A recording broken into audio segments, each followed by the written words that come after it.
Money has no smell. There's a saying in finance that's been repeated for centuries. Money doesn't carry a scent. And if it's hidden well enough, no one can trace it. And Switzerland turned that idea into a global business model. In that country, they don't ask where your money came from. They don't ask whether it was earned through hard work or built on blood and suffering. As long as the money stays quiet and keeps growing, it's welcome. Swiss banking secrecy wasn't a historical accident. It was a deliberate choice, a choice that helped a small country grow incredibly wealthy, while the rest of the world was tearing itself apart in war. I didn't learn this from a textbook. I first heard it over a simple cup of coffee. That day, I was sitting with an old friend of mine, Daniel. He worked as an accountant for an import-export company. He leaned in and spoke quietly, almost like he didn't want anyone else to hear the dirtiest money in the world always finds its way to the cleanest places. I laughed. I thought he was joking. Switzerland. What did it have besides watches, mountains, and snow? But that sentence stayed with me, because if you look at Switzerland from the outside, it feels like that quiet neighbor, polite neutral, never picking fights.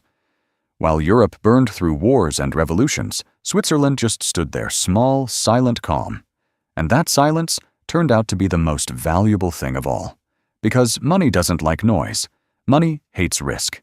It avoids places filled with protests, slogans, and instability. Money prefers thick doors, tight laws, and people who don't ask questions. Switzerland had all three, and the seeds of secrecy were planted early. In 1713, the Geneva Council passed a simple rule: banks were not allowed to disclose client information. At the time, there were no numbered accounts, no ultra-secure vault systems. Just one idea.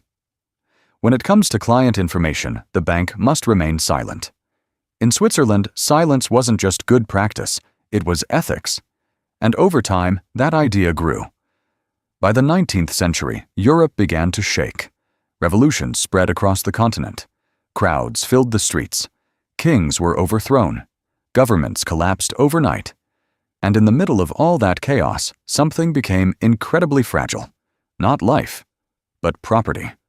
A house that was legally yours today could be confiscated tomorrow just because you were on the wrong side of politics. A family fortune built over generations could disappear with a single decree. And when history becomes too loud, money starts looking for a place to hide. French merchants, Russian aristocrats, German businessmen. They didn't coordinate. No one told them what to do. But they all did the same thing. They moved their money to Switzerland. Not because they loved the mountains, not because they admired the watches, but because they valued something far more important. Silence. Then came a defining moment. In 1934, Switzerland passed its banking law. For the first time in modern history, revealing client information was no longer just unethical, it became a criminal offense. Not a fine, not a warning. Prison. From that moment on, secrecy wasn't a promise anymore. It was the law. In Switzerland, silence wasn't optional. It was mandatory. A lawyer I know once joked, "This law is basically a contract of loyalty to money." And honestly, I couldn't argue with that.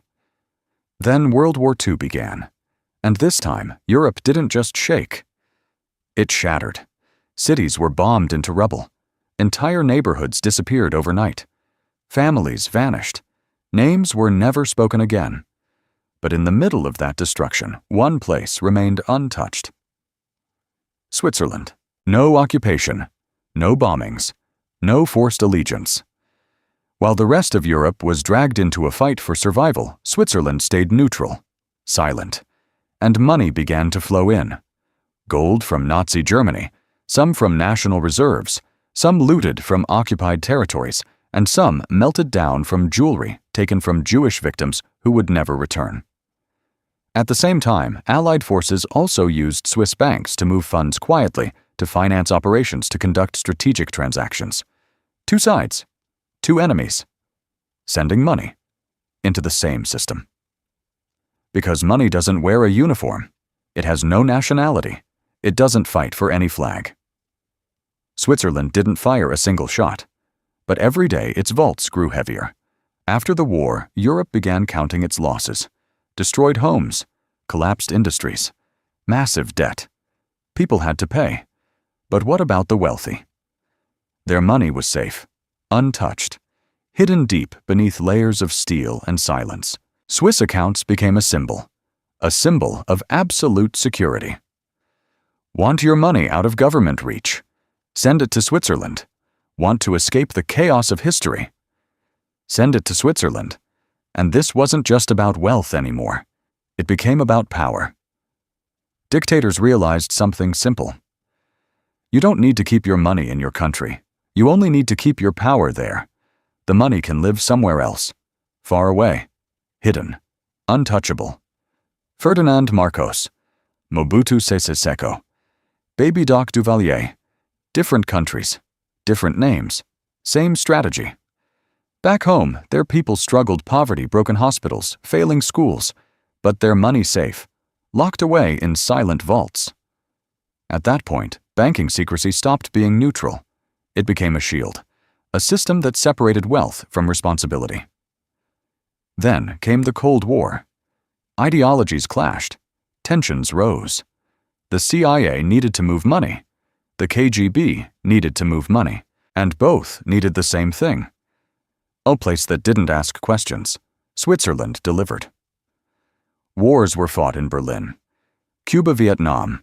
But money flowed quietly through Zurich. No flags. No slogans. Just numbers. By the late 20th century, Swiss account became a Hollywood cliché. It sounded powerful, mysterious. But what people didn't realize was this. It wasn't just a bank account. It was an entire system. Lawyers, shell companies, numbered identities. Inside that system, you weren't a person anymore. You were a number. And numbers don't have morals. But no system lasts forever. Even the strongest walls eventually crack. At the end of the 20th century, Holocaust survivors and their families returned. They didn't come with weapons. They came with questions. Where is our money accounts opened before the war? Names that disappeared. Assets that were promised to be protected. Banks struggled to answer. Records were missing. Names didn't match. Processes dragged on for years. And for the first time, the world didn't look at Switzerland with admiration, but suspicion. Then came 2008, the global financial crisis. Banks collapsed, markets panicked, and suddenly, governments needed money. So they started looking at where money was hiding. UBS, one of Switzerland's largest banks, was exposed. Thousands of American accounts were revealed. Names, balances, structures. The myth of absolute secrecy was cracked. Not destroyed, but cracked. Because secrecy doesn't disappear. It adapts. After that, new regulations emerged like FATCA. Foreign banks were forced to report U.S. assets. Switzerland had to bend. Secrecy was no longer absolute.